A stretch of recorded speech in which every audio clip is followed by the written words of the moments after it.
غیرت مند ہوتی تو اپنا جنازہ بھی شوہر کے ساتھ اٹھوا لیتی، اور کچھ نہیں تو بچوں کو تو سسرال میں چھوڑ کر آتی۔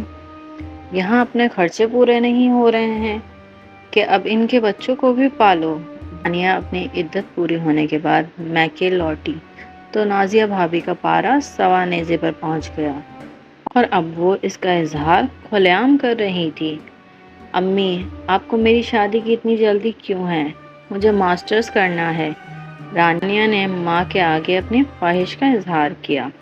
مجھے ایک بات بتاؤ، تمہاری فیسیں کون بھرے گا؟ تمہارے باپ کی پینشن سے پہلے ہی خرچے مشکل سے پورے ہوتے ہیں، اور ہمارا بھائی؟ اس سے کچھ کہو تو جواب ہوتا ہے، اماں میرے اپنے بیوی بچے ہیں۔ امی، میں سرکاری یونیورسٹی میں داخلہ لوں گی اور ٹیوشن بھی پڑھا کر اپنی فیس ادا کروں گی۔ نہیں بھائی نہیں، میری بوڑھی ہڈیوں میں اتنی جان نہیں کہ میں تمہاری یہ چونچلے برداشت کر سکوں۔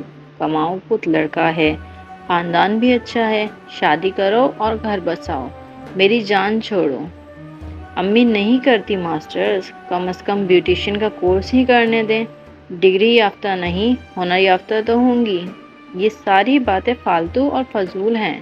گھرداری سیکھو اور شادی کے لیے ہی خود کو تیار کرو۔ رانیہ کے ساتھ بھی وہی ہوا جو پاکستان کی 80% لڑکیوں کے ساتھ ہوتا ہے۔ محض انٹر کے بعد ہی صرف لڑکے کی قابلیت کو دیکھتے ہوئے پیادے سدھار دیا گیا۔ رانیہ کو اپنے خواب ٹوٹے جانے کا بے حد افسوس تھا، مگر پھر گھر اور شوہر میں مصروف ہو کر وہ سب کچھ بھول گئی، اور اوپر تلے ہونے والے 3 بچوں نے بھی اس کی ذمہ داریوں میں اضافہ کر دیا۔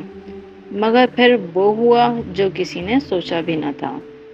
فاروق کی بائیک کو ٹرک نے ایسی ٹکر ماری کہ فاروق موقع پر ہی جاں بحق ہو گیا، اور رانیہ کی دنیا بچوں سمیت اندھیر ہو گئی۔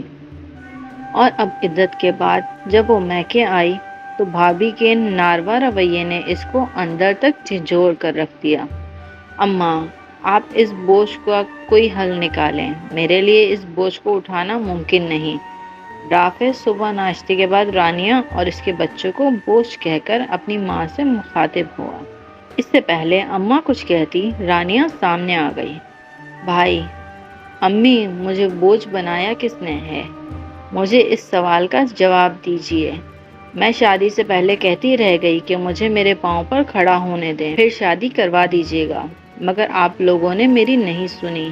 میں مانتی ہوں شوہر کی کمائی کا مقابلہ بیوی کبھی نہیں کر سکتی، مگر اپنے شوہر کے دنیا سے جانے کے بعد آج میں اس قابل تو ہوتی کہ فوری طور پر اپنے بچوں کے لیے کچھ کر سکتی، مگر ایسا نہیں ہو سکتا، کیونکہ نہ میں یہ ڈگری یافتہ ہوں اور نہ ہی ہنر یافتہ۔ مگر آپ فکر نہ کریں، میں اپنا اور اپنے بچوں کا خرچہ اٹھانے کے لیے کچھ نہ کچھ کر لوں گی۔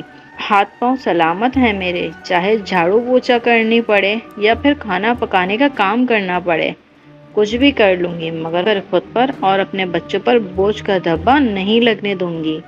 یہ کہتے ہوئے رانیہ اپنے کمرے کی طرف چلی گئی۔ مگر ایک بات اماں اور بھائی کو سمجھ آ گئی کہ جب بیٹیوں کو خود بوجھ بنایا جائے، ڈگری اور ہنر سے محروم رکھا جائے، تو پھر بیٹی کو بوجھ کہنے کا حق بھی حاصل نہیں ہے۔